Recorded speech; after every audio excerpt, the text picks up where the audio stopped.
नमस्ते दोस्तों, मैं ईश्वर ज्योति आज की बात में आप सबका स्वागत करती हूँ। आइए आज की बात कर लेते हैं। आज बड़ा ही अच्छा दिन है, सोमवार का दिन है, सप्ताह का पहला दिन है और सप्ताह के पहला दिन सोमवार के दिन हम शिव जी की पूजा आराधना करते हैं। तो शिव मंदिर जाइए और मंत्र जाप कीजिए, ओम नमः शिवाय ऐसा जाप करना है और शिव अभिषेक कीजिए, शिवलिंग का अभिषेक कीजिए। जल में गंगा जल डालकर आप अभिषेक कर सकते हैं। तो आज आपका दिन सफल रहेगा, सब कार्य सफल रहेंगे। आज अच्छा योग है, शुक्ल योग है। आसमान में बढ़ता हुआ चंद्र दिखाई दे तो वो शुक्ल योग होता है। शुक्ल योग के दौरान किए गए कामों में सफलता भी मिलती है। इस योग में प्रभु की कृपा बरसती है और मंत्र भी सिद्ध होते हैं।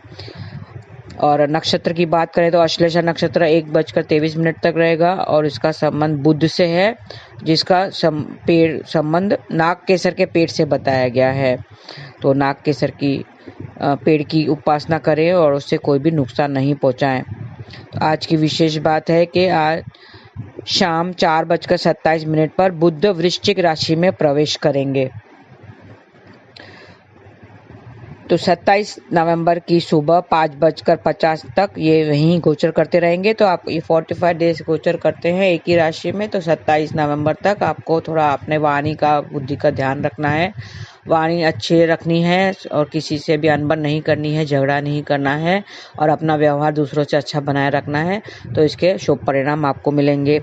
हर एक राशि पे इसका असर जरूर पड़ेगा। वैसे तो ये बुरे परिणाम नहीं देते हैं। मैं बुध के बारे में विस्तार से बताऊंगी आपको। बुध मिथुन और कन्या राशि के स्वामी हैं। ये बुद्धि और वाणी के देवता माने जाते हैं। दिमाग से मेहनत वाले कार्यों पर इनका बड़ा प्रभाव होता है। तो अलग अलग राशियों में अलग अलग परिणाम देगा। तो उपाय करना है, आपको ग्रीन चीज़ों से कनेक्टेड रहना है।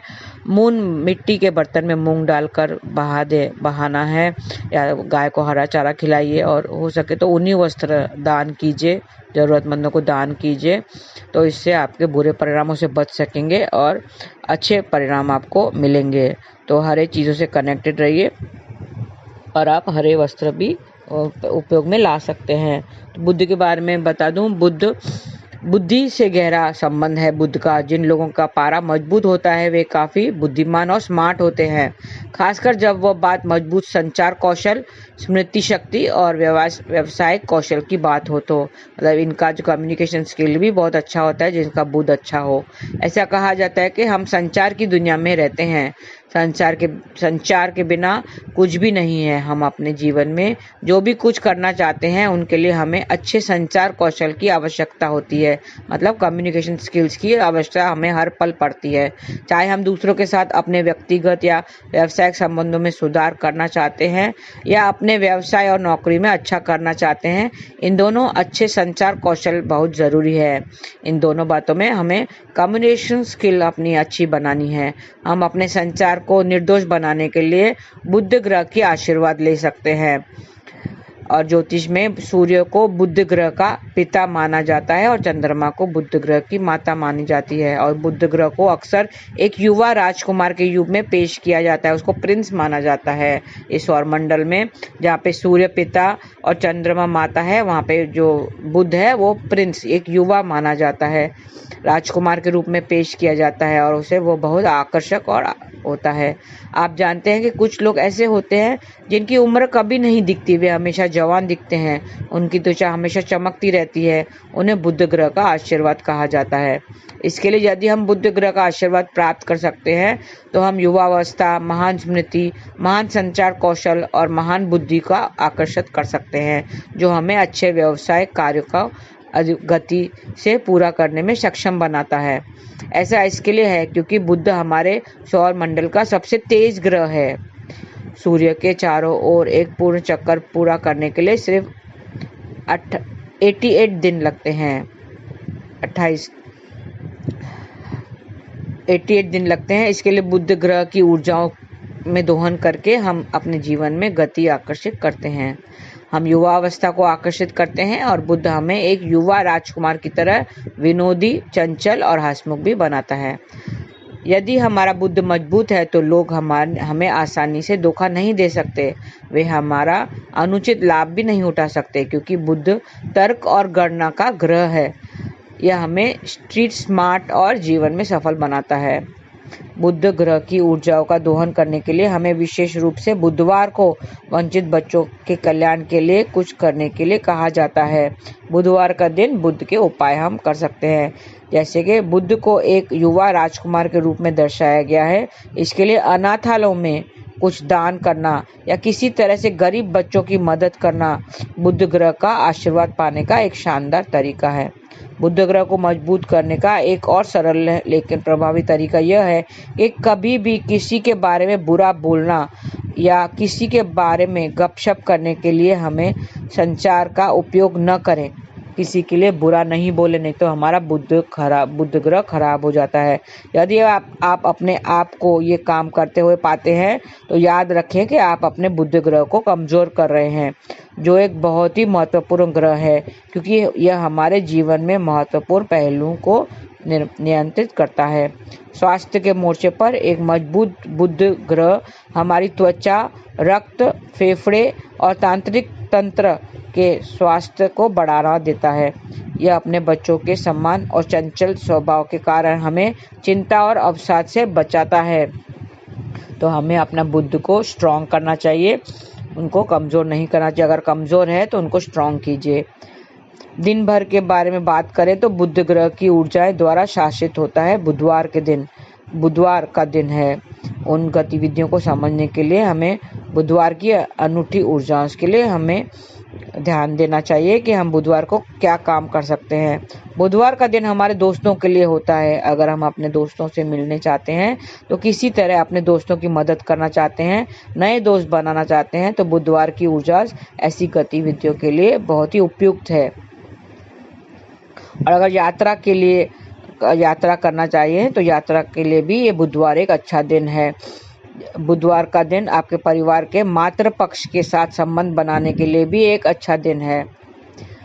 बुधवार भी किसी भी कला के अभ्यास के लिए भी अच्छा दिन है। यदि आप किसी भी कला में विशेषज्ञता हासिल करना चाहते हैं, चाहे वो पेंटिंग हो, नृत्य हो, टैरो हो आदि अभ्यास करना हो, तो आपको बुधवार के दिन ही इस कौशल का अभ्यास अवश्य करना चाहिए। बुधवार की विशेष शक्ति ऐसी है कि जो भी आप अभ्यास करते हैं उनमें विशेषता हासिल करने में मदद मिलेगी। इसके लिए इसी दिन का सदुपयोग करें।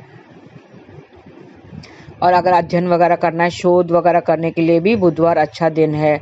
तो बुधवार को अवश्य ही अध्ययन करना चाहिए। इससे ध्यान केंद्रित होता है और बेहतर याद रखने की सक्षम होते हैं, क्योंकि बुध ग्रह हमारी स्मृति शक्ति से भी जुड़ा हुआ है। यह अधिक ज्ञान प्राप्त करने और जो भी कौशल आप मास्टर करना चाहते हैं उसका अभ्यास करने का दिन है। यदि आप अपने ज्ञान को बढ़ाने के लिए प्रयास करना चाहते हैं, चाहे वो पढ़ने, लिखने या किसी कौशल का अभ्यास करने के माध्यम से हो, तो आपको सफलता को आकर्षित करने के लिए बुधवार के दिन ही प्रयास करना चाहिए। तो बुधवार के दिन हमें बुद्धि को बढ़ाने के लिए, हम स्मरण शक्ति को करने के लिए कोई भी काम करें। अगर ज्ञान का काम करना है, दिमाग का काम करना है, बुद्धि का, वाणी का काम करना है, तो हमें बुधवार के लिए ही करना चाहिए। तो आप इनको उसकी ऊर्जा लेने के लिए, बुद्ध की ऊर्जा लेने के लिए आपको बुधवार ही चुनना चाहिए। तो ये थी आज की बातें। आइए अब कृष्ण कथा में थोड़ी सी और ज्ञान की बात कर लेते हैं। आपको पता ही है कि कार्तिक मास चालू है और ये बहुत ही पवित्र महीना है। इससे हमें ज़्यादा से ज़्यादा भक्ति करनी चाहिए। और इसमें मेरे श्री कृष्ण ने बहुत सारी लीलाएं की हैं। हमने कुछ लीलाओं की बात भी की है। श्याम कुंड, राधा कुंड की कल बात की थी। गोपियों के साथ रास लीला, महारास लीला जो रची थी, उनकी भी बात की थी। और एक बार गोपियों ने कहा कि हे प्रभु, तुम सबके हृदय में रहते हो, तुम यदुवंश में अवतीर्ण हुए हो, विश्व की रक्षा करने के लिए तुम्हारा धरती पर अवतरण हुआ है, ये हमें पता है। पृथ्वी पर जो भार बढ़ गया है और दुष्टों का अत्याचार अंत करने के लिए तुम्हारा यहाँ पृथ्वी पर पधारे हो। तुम सिर्फ हम यशोदा के नहीं हो, तुम सबके हो।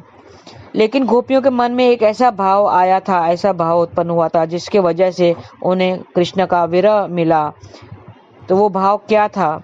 ये सब गोपी गीत में लिखा हुआ है। गोपी गीत और एक गीत गोविंद, ऐसे दो रचे हुए हैं जिसका हमें लाभ उठाना चाहिए। ये गोपी गीत के बारे में मैं चर्चा कर रही हूँ। गोपियों के मन में एक बार ऐसा भाव उठा था जिसके कारण उन्हें कृष्ण से विरह मिला था। तो वो भाव क्या था?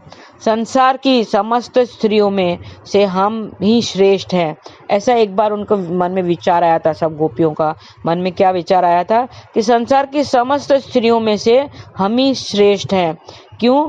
क्योंकि कृष्ण महाराज के वक्त सब कुछ छोड़कर और सब कुछ छोड़कर गोपियों के पास रास लीला करने आए थे। इसके लिए वो फिर आज कह रही हैं, वो फिर इस समय कह रही हैं कि आप तो सबके हो, आप सिर्फ मेरे नहीं हो, वो सबके हो, सबके हृदय में रहते हो। कृष्ण मेरा है ये तो हम कह सकते हैं, लेकिन कृष्ण सिर्फ मेरा है ये कहने का हमें अधिकार नहीं है। ये तो अहंकार हो गया, ये अहंकार है। गोपियों तो निष्पाप है। गोपियों के मन में सिर्फ एक ही ऐसा विचार आया था। एक बार उनकी परीक्षा लेने के लिए कृष्ण ने उसे छोड़कर चले गए थे, उन्हें विरह दिया था। उन्हें अभिमान हो गया था कि हम ही सिर्फ श्रेष्ठ हैं, हम ही श्रेष्ठ हैं और समस्त स्त्रियों में से हम ही श्रेष्ठ हैं। तो ये सब गोपी गीत में लिखा गया है। हमें गोपी गीत का और दूसरा एक है गीत गोविंद, इन दोनों का हमें अध्ययन करना चाहिए, उनके बारे में लाभ उठाना चाहिए, पढ़ना चाहिए। इससे ये पवित्र महीना है, मेरा दामोदर मास है, दामोदर का महीना है, कृष्ण का महीना है और हमें गोपी गीत के बारे में अधिक से अधिक पता होना चाहिए कि गोपियों को विरह क्यों दिया गया था। इसके बारे में मैं कल अधिक चर्चा करूंगी। ये भी एक कृष्ण की लीलाएं थी, उन्होंने बहुत लीलाएं की थी इस महीने में, इस मास में, कार्तिक मास में बहुत सारी लीलाएं की थी और गोपी गीत के बारे में हम अधिक चर्चा आगे भी लेंगे। आप मेरा वीडियो सुनते देखते रहिए और मेरे अच्छा लगे तो चैनल को लाइक कीजिए और शेयर कीजिए, फॉरवर्ड कीजिए ताकि दूसरे भी लाभ उठा सकें। और सब्सक्राइब अगर नहीं किया तो ज़रूर कीजिए ताकि आप आने वाले जो वीडियोस हैं उनके बारे में आपको नोटिफिकेशन मिलता रहे। तो आज के लिए बस इतना ही। हरे कृष्णा कृष्ण कृष्ण हरे हरे, हरे राम राम राम हरे हरे। इस मास में आप अधिक से अधिक भक्ति कीजिए, नाम जाप कीजिए।